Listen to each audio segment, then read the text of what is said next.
More devotees there than here.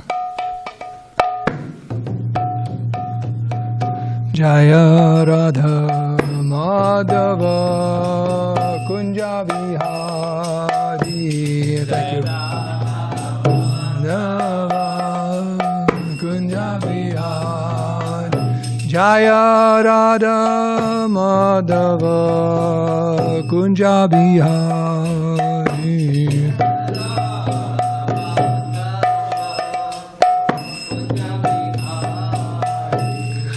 Gopi Janavallabha Girivardhari.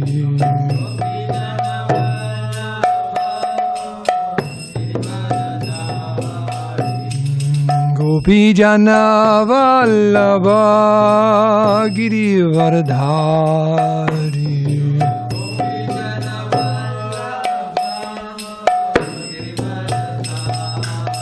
Yasura Nandana Braja Janaranjana.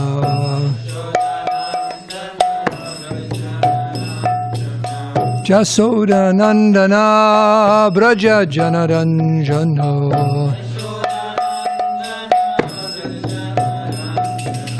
Jamunatira Vanachari. Vanachari. Jamunatira Vanachari.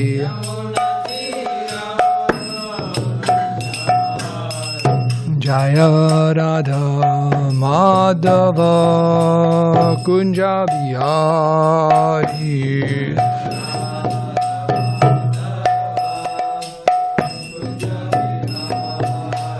Jaya Radha Madhava Kunja Vihari.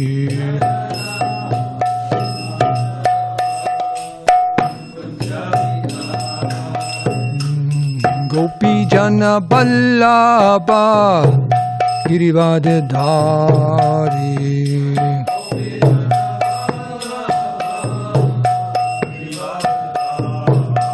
Yasura Nandana Braja Janaranjana.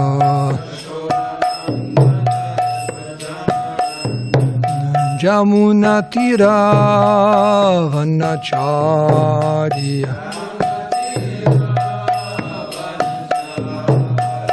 Jaya Radha Madhava Kunja Vihari.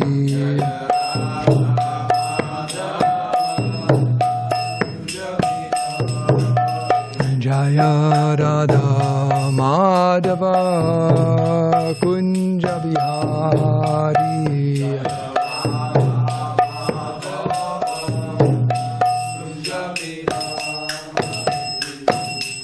Sri Radha Madhava ki, Sri Radha Giridhari ki jai. Jai Om Vishnu Pad Paramahamsa Puri Braj Gajanja Shuddha Shri Maharaj Divine Grace Abhay Charanara Vinda Bhakti Vedanta Swami Srila Prabhupada ki jai. Jai Om Vishnu Pad Paramahamsa Puri Braj Gajanja Shuddha Shri Maharaj Divine Grace Srila Bhakti Siddhanta Saraswati Goswami Maharaj Prabhupada ki jai. Ananta Koti Vaishnava Vrinda ki jai. Grantara Srimad Bhagavatam ki jai, Samveda Bhakti ki jai, Go Premanandi, all glories to the assembled devotees, all glories assembled devotees, all glories assembled devotees, all glories, Sri Guru and Sri Gauranga.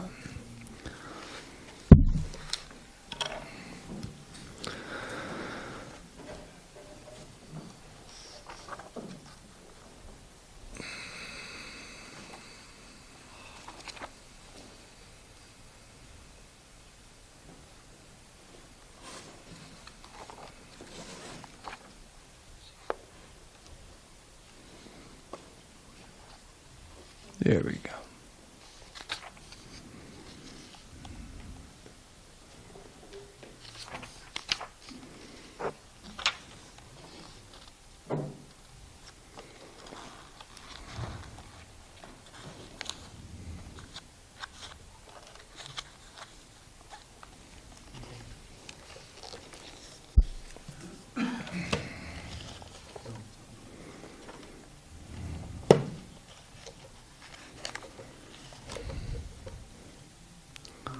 So this morning, reading from the 6th canto, 2nd chapter, this is text 44. Om Namo Bhagavate Vasudevaya. Om Namo Bhagavate Vasudevaya. Om Namo Bhagavate Vasudevaya.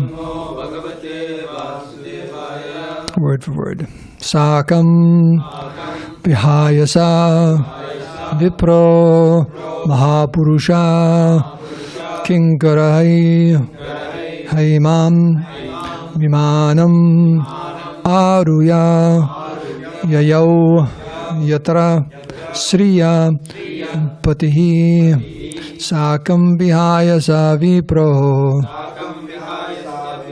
Mahapurusha Kinkarai Haimam Vimanam Aruya Yayau Yatra Sriyapati Sakam Vihayasa Vipro Mahapurusha Kinkarai Haimam Vimanam Aruya Yayau Yatra Sriyapati Sakam Vihayasa Vipro Mahapurusha Kinkarai Haimam Vimanam Aruya Yayau Yatra Sriyapati.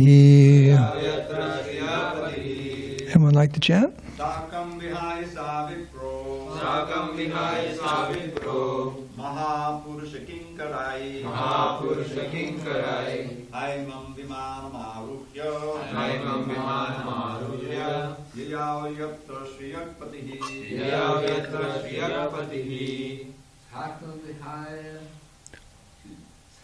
Vihayasa Vipro Sakam Vihayasa Vipro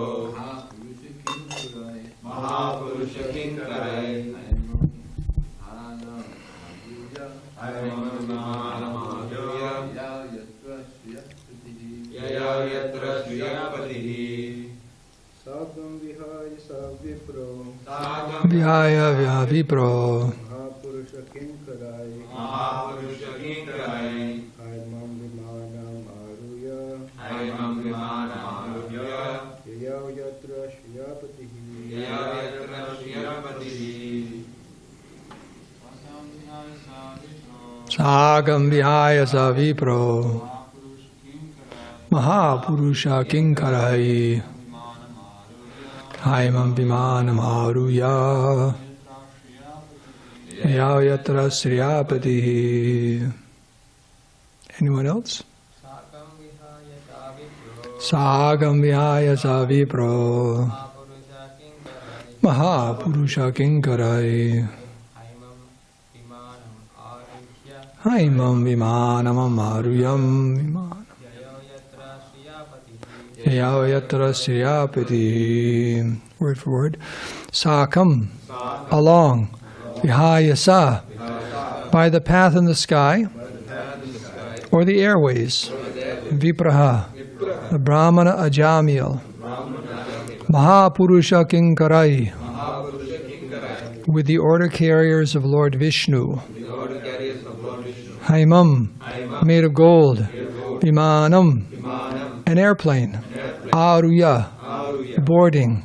Yayau, went. Yatra, where? Sriyapatihi, Lord Vishnu, the husband of the goddess of fortune. Translation and purport by Srila Prabhupada.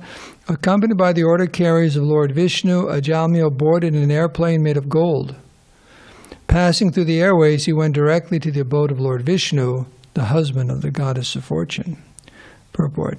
For many years, material scientists have tried to go to the moon, but they are still unable to go there. However, the spiritual airplanes from the spiritual planets can take one back home, back to Godhead, in a second. The speed of such a spiritual plane can only be imagined. Spirit is finer than the mind, and everyone has experience of how swiftly the mind travels from one place to another. Just like you may not even be concentrating on class right now, right? You may be thinking about something else, right? Is breakfast going to be on time? So the mind is so quick, right then. Therefore, one can imagine the swiftness of the spiritual form by comparing it to the speed of the mind. In less than a moment, a perfect devotee can return home back to Godhead immediately after giving up his material body. I'm going to read the translation to 45 also, just so the devotee gives class tomorrow can start right on 46, which has a purport. Ajamila was a Brahmana who, because of bad association, had given up all Brahminical culture and religious principles. Becoming most fallen, he stole, drank, and performed other abominable acts. He even kept a prostitute. Thus he was destined to be carried away to hell by the order carriers of Yamaraj, but he was immediately rescued simply by a glimpse of the chanting of the holy name Narayan. Om Agyan Timarandasya Gananjana Salakaya Chakshulun Minitin Tasmai Sri Gurave Namaha Sri Chaitanya Manobhistam Stapitam Dena Bhutale Swayam Rupa Kadamayam Dadati Svabadandikam Sri Krishna Chaitanya Prabhu Nityananda Shri Advaita Gadadhara Shiva Sri Gaur Bhakti Vrinda Hare Krishna Krishna Krishna Hare Hare Hare Rama Rama Rama Hare Hare Vanchakapatrubhascha Kripa Sindhu Bevacha Patitanam Bhavanibhyo Vaishnavibhyo Namo Namaha.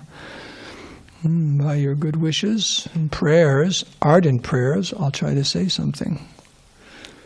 Does anyone have any ardent prayers out there for me? I'm going to need them.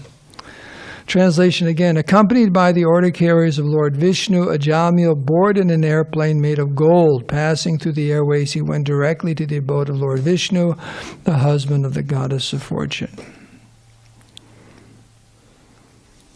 So one thing I'm going to do in the class today is read a more detailed description of someone boarding an airplane and going back home, back to Vaikuntha, because this is just a quick mention of this glorious day in the devotee's life. Gati means goal. So, just like it's unfortunate if we're talking about devotees who didn't make it. How about the devotees who made it, right? That should be what we should be thinking about. There's enough problems, enough people who did make it, but how about those who made it, right? That should be the focus. Like that. The material nature, I don't know, it was Prabhupada who said it, or Kirtananda Swami said it, or quoted Prabhupada, but about don't be surprised at who leaves, be surprised at who stays. Said that, okay, because Kirtananda quoted that in a class years ago, 70s, that's when I first heard it. So it's the material world, and but when a devotee makes it back home, back to Godhead, what a wonderful celebration. In fact, it's described in the fourth canto, reading that even the devatas join in some sense they'd be showering flowers on that devotee going back home, back to Godhead. Going back. So a little bit here about the difference between matter and spirit, how dynamic the spiritual energy is, that within a moment, Krishna's spiritual energy can carry us back home, back to Godhead. No problem. So someone can say, well, what is the problem? It must be us, right? If Krishna, within the blink of an eye, can bring the soul all the way back to the spiritual world, less than a blink of an eye, not a problem. So why doesn't he just bring everyone back home, back to Godhead, right? That'd be a good question. Why doesn't he just bring us all back home, back to Godhead? We don't want to. There's the facts. Just the facts, ma'am. Remember that old show? Just the facts, ma'am. Just the facts. You don't remember that one? Okay, after class I'll tell you about that one. Okay. Just the facts, ma'am. Those are the facts. It's maybe a hard pill to swallow, but the problem is us. We're the ones who moved. Krishna didn't move, we moved. And he, in a moment's notice, just a moment, back home, back to Godhead. No problem. No problem whatsoever. And this is described here. When these airplanes come from Vaikuntha to bring the purified souls of devotees home, it's just within a moment. So, again, how dynamic the spiritual energy is. We're conditioned souls, and we're conditioned by matter. And matter is an inferior energy of the Lord, and then we become conditioned by it, accustomed to it. And we operate according to the laws of the material nature and the different modes of nature. Like the mode of ignorance moves a lot slower than the mode of passion, doesn't it? Someone in the mode of ignorance, it's like, oh, I was thinking of the example, remember they used to put cement shoes on people. Remember that one? They probably still do it. They probably still do it. You know that?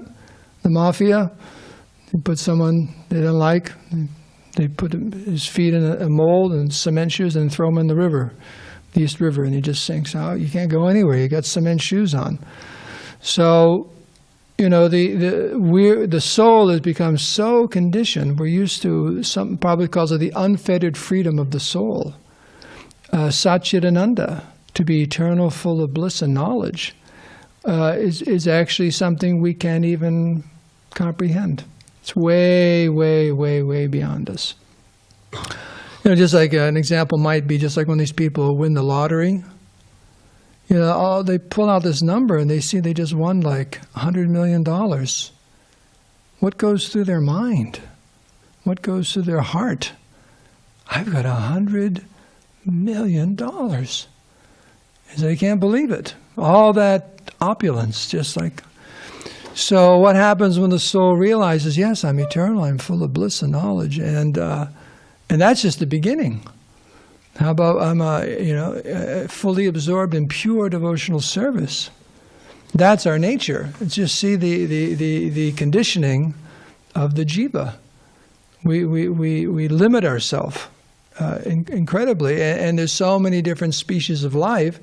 In the higher planets, like Lord Brahma and so on, I mean, that's pretty close. Their bodies are very, very, very subtle. They're completely in the mode of goodness. Their perceptions of reality, of spirituality, even though they're very conditioned. And then you go further down, you get to like, you know, human beings and lower species of life. The forgetfulness of the soul is incredible. That's why it's called a deep darkness. Ignorance and so on. We forget all these things. You forget something long enough, it's no longer a reality. It's just no longer a reality. You've forgotten. It's all gone. It's all gone. So the process of devotional service is one of reviving our spiritual nature. And I think what I'm going to do is read this story, because what it is, Dhruva Maharaj, the same thing happened to him. The order carriers of Vishnu came and carried him back home back to Godhead, but that description is much greater than the one given here. This is pretty much just one or two verses. One or two verses. So let me read that and then we can comment, because a wonderful description of going back home back to Godhead. So this is taken from the 4th canto, 12th chapter, beginning with text 19. Actually, let's begin with 18. Because of his transcendental bliss, incessant tears flowed from his eyes, his heart melted, and there was a shivering and standing of hairs all over his body. Thus transformed in a trance of devotional service, Dhruva Maharaj completely forgot his bodily existence, and thus he immediately became liberated from material bondage. As soon as the symptoms of his liberation were manifest, he saw a very beautiful airplane coming down from the sky, as if the brilliant full moon were coming down, illuminating all the 10 directions. Dhruva Maharaj saw 2 very beautiful associates of Lord Vishnu in the plane. They had 4 hands and a blackish bodily luster, and they were very youthful, and their eyes were just like the reddish lotus flowers. They held clubs in their hands, and they were dressed in very attractive garments with helmets, and were decorated with necklaces, bracelets, and earrings. Dhruva Maharaj, seeing these uncommon personalities were direct servants of the Supreme Personality of Godhead, he immediately stood up But being puzzled in hastiness, he forgot how to receive them in the proper way. Therefore, he simply offered obeisances with folded hands and chanted and glorified the holy names of the Lord. The Prabhupada says in the purport here, the chanting Hare Krishna is perfect. If that's all you remember to do, just chant Hare Krishna, it's perfect. Dhruva Maharaj was always absorbed in thinking of the lotus feet of Lord Krishna. His heart was full with Krishna. When the two confidential servants of the Supreme Lord, who were named Nanda and Sunanda, approached him, smiling happily, Dhruva Maharaj stood up with folded hands, bowing humbly, and then addressed them as follows. Nanda and Sunanda, the two confidential associates of Lord Vishnu, said, "Dear King, let there be all good fortune unto you. Please attentively hear what we shall say. When you were only 5 years old, you underwent severe austerities, and you thereby greatly satisfied the Supreme Personality of Godhead. We are representatives of the Supreme Personality of Godhead, the Creator of the whole universe, who carries in his hand a bow named Sangha.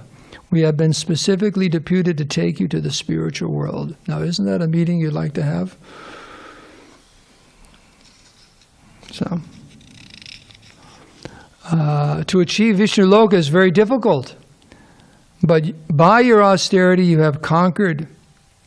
Even the great rishis and demigods cannot achieve this position. Simply to see the supreme abode, the Vishnu planet, the sun and the moon, and all the other planets, stars, and lunar mansions and solar systems are circumambulating it.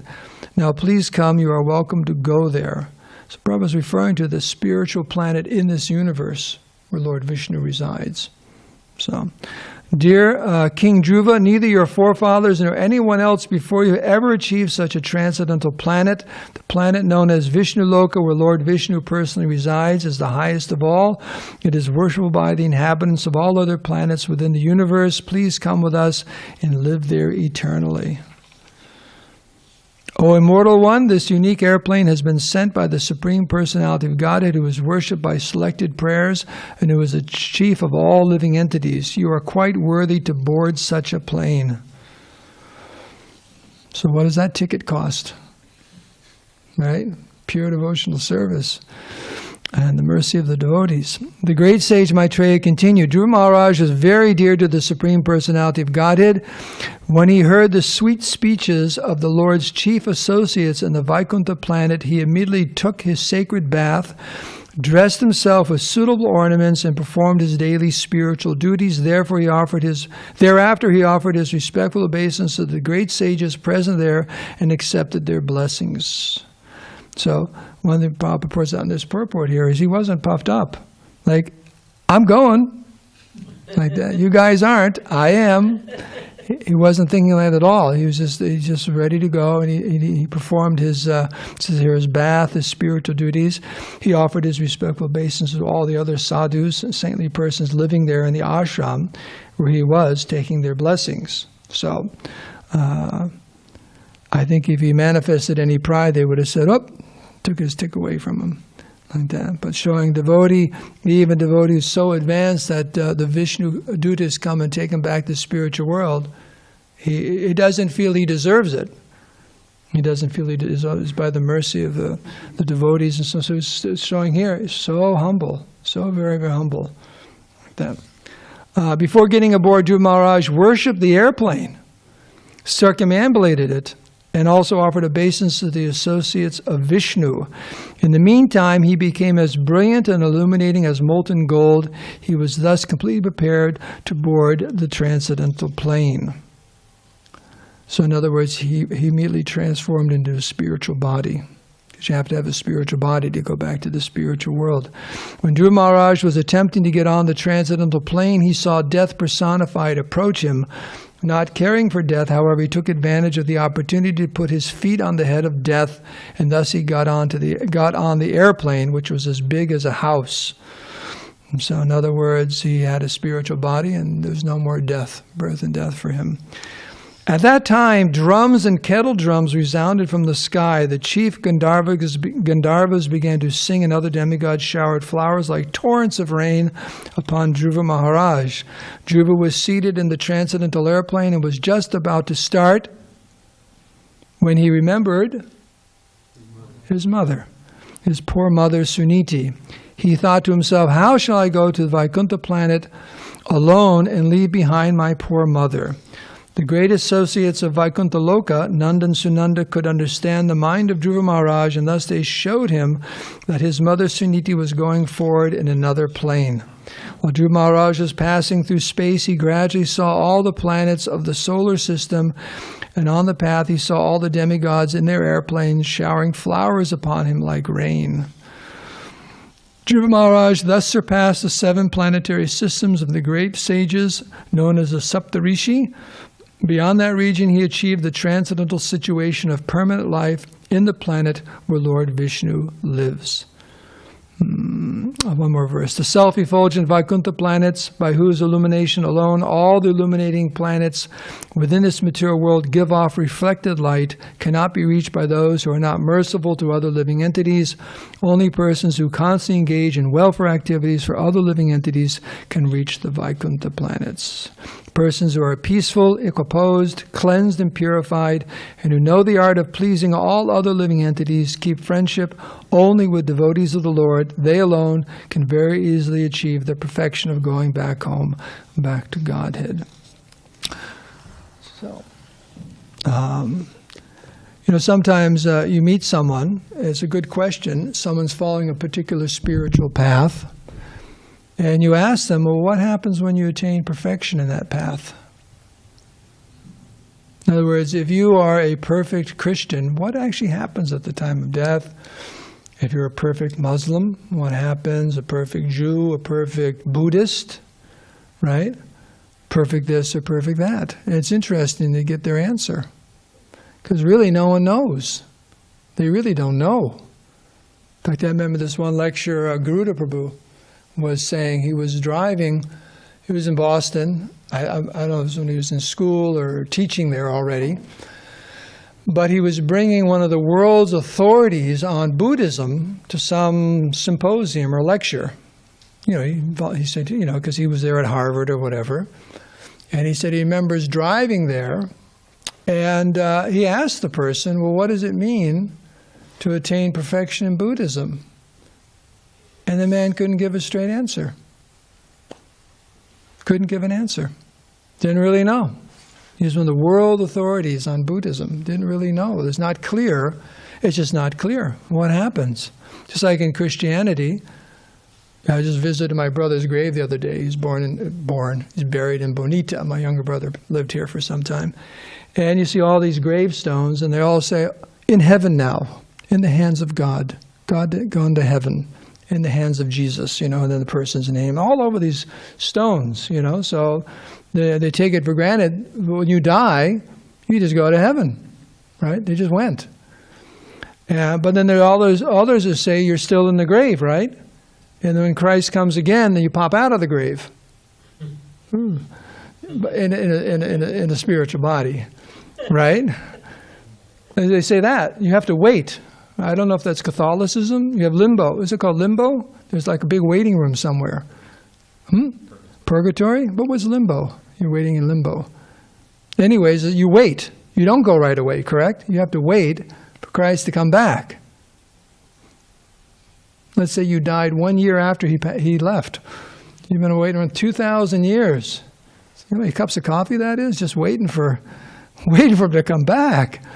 So they don't know, though. Some say, oh, he just went. Some say, no, you're waiting. Some say they don't know. What you just ask them, well, you're following this path, what's going to happen to you at death if you attain perfection?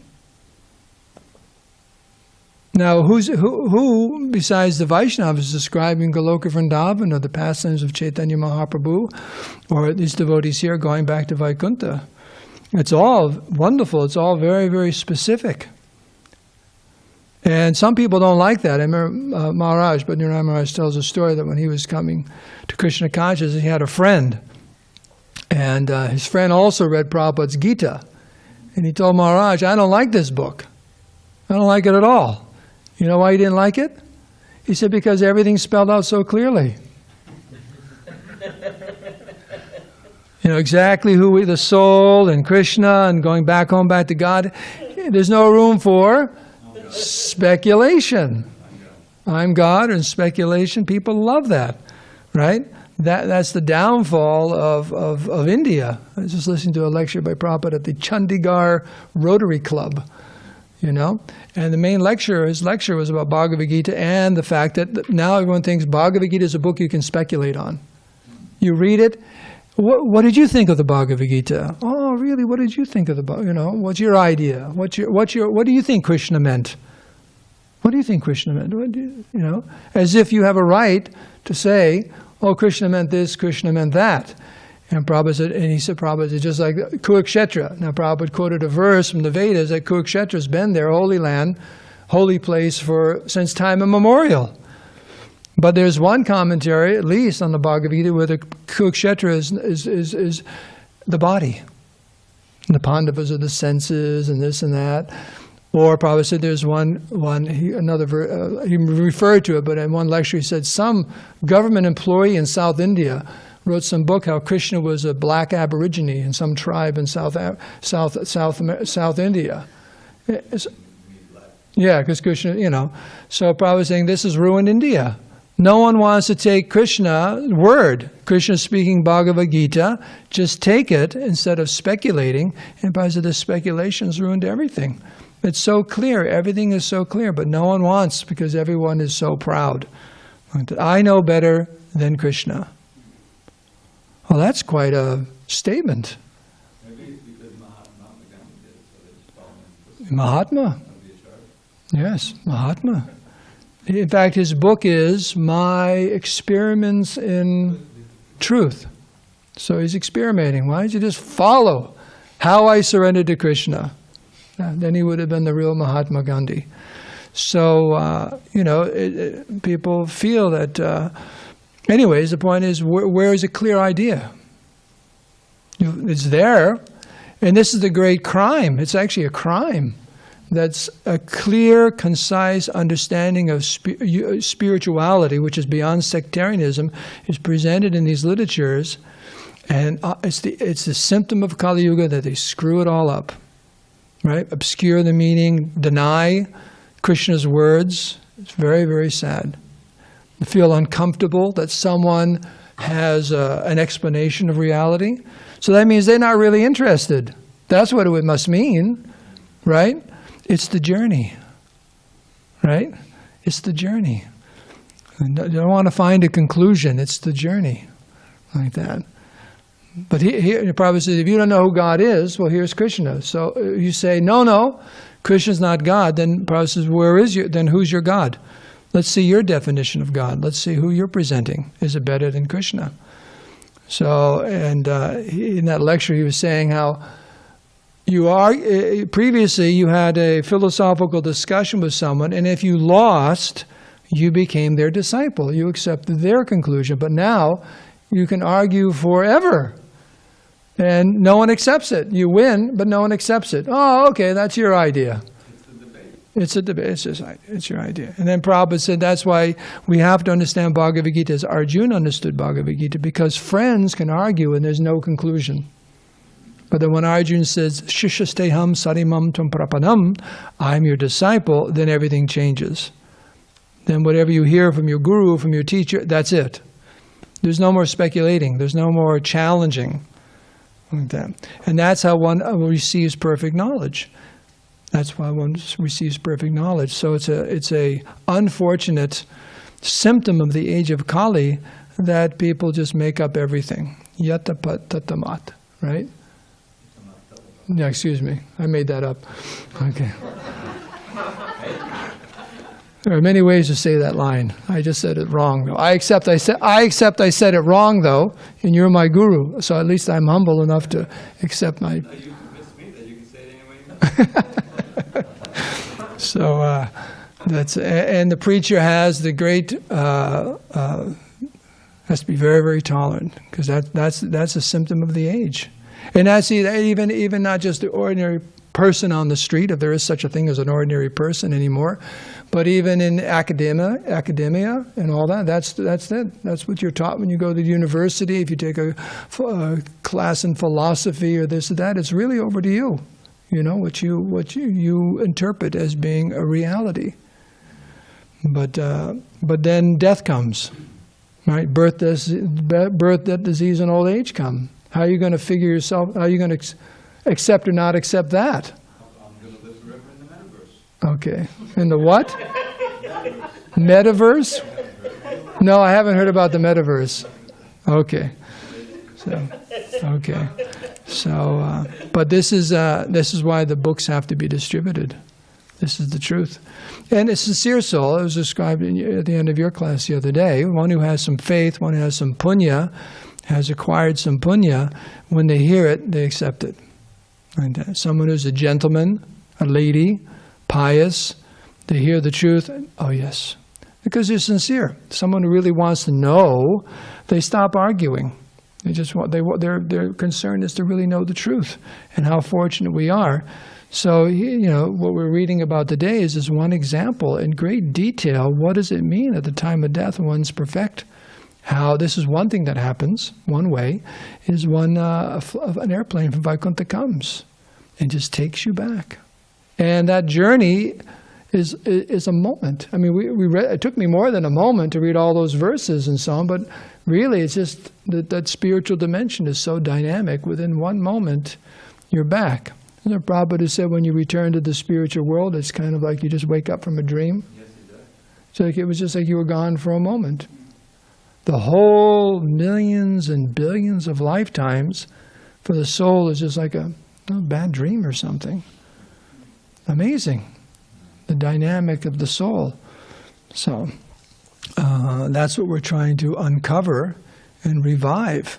So Prabhupada says in the one purport in the Bhagavad Gita that one should be, what is the word he uses? Enlivened or excited about this information.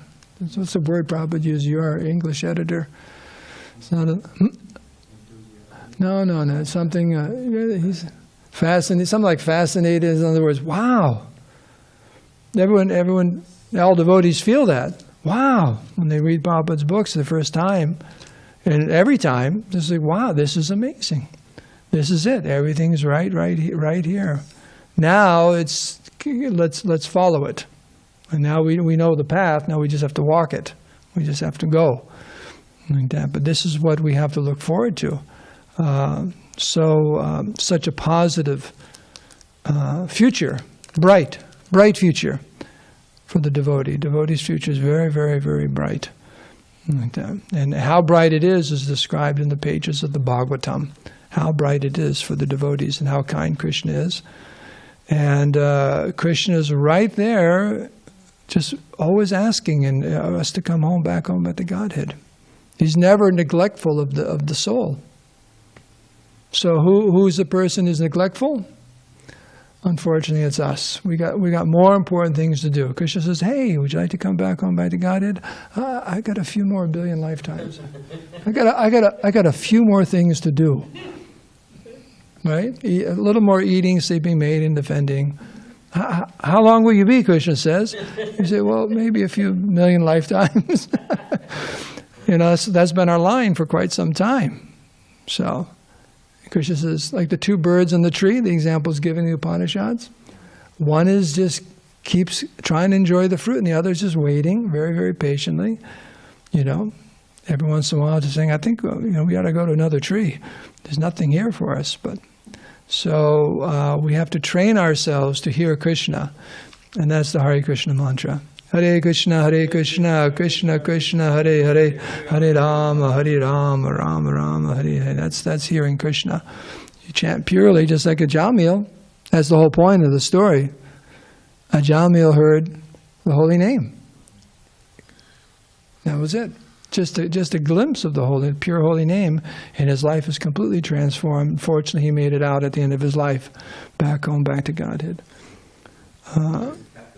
Captivated. One should be captivated by this information.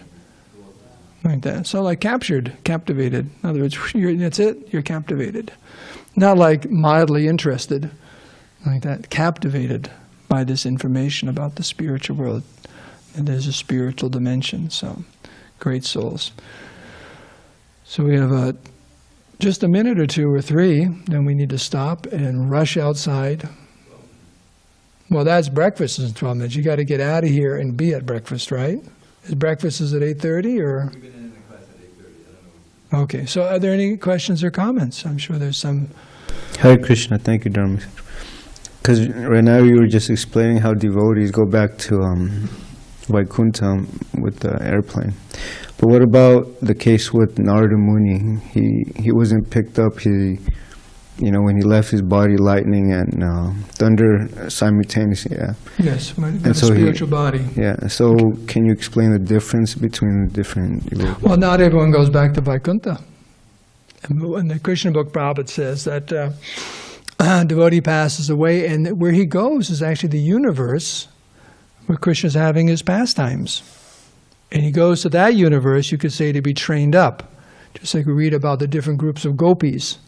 And one of those groups was exactly that. They were being trained up in that universe with Krishna. I mean, there's not much difference being with Krishna in one universe and being in the spiritual world, but if you want to, that's where you go. One birth there in Vrindavan with Krishna, and then you go back eternally to the spiritual world. Now, Prabhupada says that there's one class of devotee who doesn't have to do that. Do you know who that class of devotee is? The Pujari.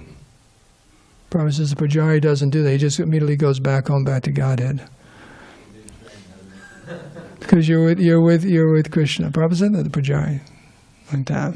Well, you're going to be cleaning up those plates for Yeah, so you might as well if you like doing the backup, you better learn how to do the backup nicely and clean. And of course, one is so pure that facility is given. Prabhupada says the Pujari can go back home, back to Godhead. But it's true because we're seeing here in one moment. So in one moment, one can immediately be with Chaitanya Mahaprabhu or whoever the particular form of the Lord is you have that eternal relationship with. So this is true. This is one example. How one goes back home, back to Godhead in just a moment. Or one may join the Lord's, or they have Arjuna, just here the other day. Was it in one of these classes here? That he doesn't go back home, back to Godhead. He eternally travels with Krishna. He's on Krishna's eternal roadshow. That's his eternal engagement, just always being with Krishna. And it's different throughout this world. His pastimes of the Lord. It's all good. It's all good. Any other questions or comments, Prabhu? Yeah, I have two little comments. When you said about that, and I've heard this before, that there's some speculators who say that the Kurukshetra is the body, So, well, that's right in the Gita. You haven't read the 13th chapter? The Kshetra Mitra Vidya Day is the field. It says Kshetra, it doesn't say Kurukshetra. Oh, that's close enough. Close enough. This guy's... Okay, no. And the other thing is, I just wanted to mention, I was thinking about, what you said about how people, they don't want to accept the word of authority, and they want to figure it out themselves and debate, like that. And it reminded me of this purport in the 4th chapter. Many of you who are students of the Gita, text number 10, Vita Raga Bhaya Krodha Manmayama Pashada Bhava Jnana Tapasa Putam and Bhagavana. Many people in the past have been giving up attachment, fear, and anger, become purified by worshiping me, and they attain love for me. And in that purport, it's a fascinating purport. Prabhupada, he analyzes the different ways in which people don't come to Krishna. The Mayavadis are terrified of having another body because all they know of the body is that it's a source of pain, So better that the Absolute must be without no body, no anything like that. And of course, the out-and-out karmis, they're too attached; they're not even interested. But like the Buddhists, and they've been in a class where they've been cheated so much of different philosophies, they don't want to believe anything, and everything is finally a void. And that's the situation you have. People have been lied to and cheated so much, they don't. And now, in some religions, I'm not going to name names, and there's so much abuse, so much nonsense. I'm not going to commit to anything. I'm going to make my own path. I think that's one of the things you have to get over, the people's reluctance to put their faith in anything. Absolutely. Been cheated so much. Cheaters and cheated. Sometimes there's a reference to, there was some, I don't know what his name was. Anyways, personalist philosophers writing so many books saying that you don't have to read books. But they seem to write more books than anyone else about the fact that you don't have to read books. The point I'm making is the philosophy is fallacious from the very beginning. Don't accept any authority, but accept me as an authority, telling you not to accept any authority. So, I mean, come on. Go ahead. Just a comment. It's so nice to hear about, that pastime with Dhruva Maharaj and like how it's such a detailed description of going back home, back to Godhead. And it also reminded me of the part of Srimad Bhagavatam where Gopal Kumar goes back to Godhead in a very elaborate description.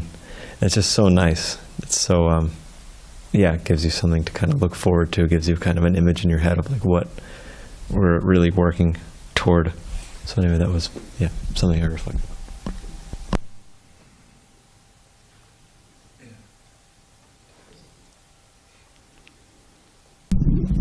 Thank you, Prabhuji, for a wonderful talk. Since you are a pujari, so I just wanted to ask, and you also go to do the final rites, like the funerals of so many, people, and probably have also seen many devotees who are leaving their bodies. So would you like to share some of those experiences, how you, You want me to talk about dead bodies? like people in their last, Well, you just went, didn't you? You just went. People there in the hospital and so on, you just want to make sure they're hearing the holy names and maybe some Ganga Jal, and that's very auspicious, right? It's the law of the last thought. Krishna explains in the Bhagavad Gita, whatever you're thinking about at the time of death, that's where you go. So it's very, very important to help people remember the Supreme Lord, His holy names at the time of death. And whether it's chanting and hearing and Bhagavad Gita, Bhagavatam, extremely important. It's very, very helpful for those souls, because maybe they'll think of Krishna, maybe they hear the holy names, a very auspicious future for them. I was asking mainly like Bhakti Tirth Swami Maharaj, Prabhupada disciple, when he was leaving his body in Gita Nagari, he heard the flute of Krishna and he saw like some chariots coming to take him. And then, so similar examples, like if you can share more. Well, it's about time to end, but I'll tell you, there is 3 classes. Bhakti Chu Maharaj, many years ago, I think it was maybe at the place in North Carolina, the farm. It's called The Art of Dying. Very long lectures, but it's a presentation on the Bhagavatam, how there's so many different stories about dying, and in detail. And then later on, he goes into, they're discussing devotees in our movement who've passed away, and, how it was glorious. Sometimes just sitting up and they saw Prabhupada and they left, or just like you're describing. So if you want to get some detailed information about that, I recommend finding those lectures called The Art of Dying by Bhakti Chu Maharaj. It's 3 different days of a seminar. Bhakti Chu Maharaj. Yes, very, very nice. And I remember that because he starts having devotees tell different stories about devotees in our movement, or even just family members. That because the devotee was there, all of a sudden they remembered Krishna and how auspicious it is. So that's a good reference for different things like that. So it's 8:27. Okay?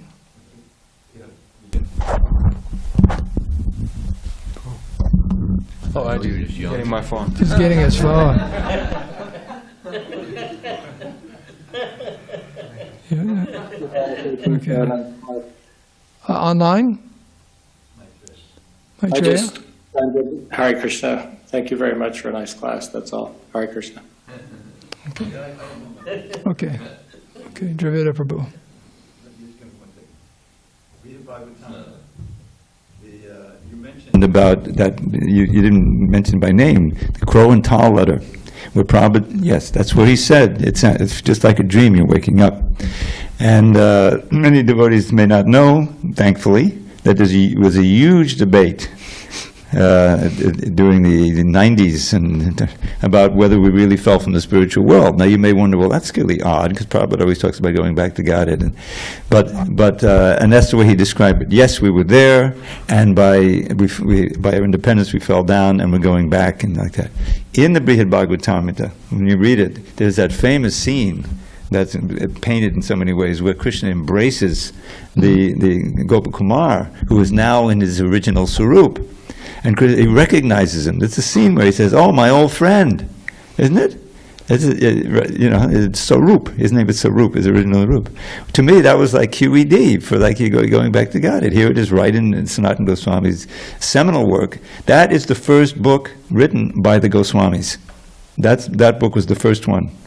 And they all revere that, and it's highly revered, and that's why they chose to translate that first. And is it a fictional novel? Is it a work of devotional fiction? It's not fiction. He's telling the truth through the story of giving Swarup. It's like that. But you sometimes find allegories also in the Bhagavatam itself. Embodying the truth. It's an allegory, though? I thought it wasn't an allegory. It's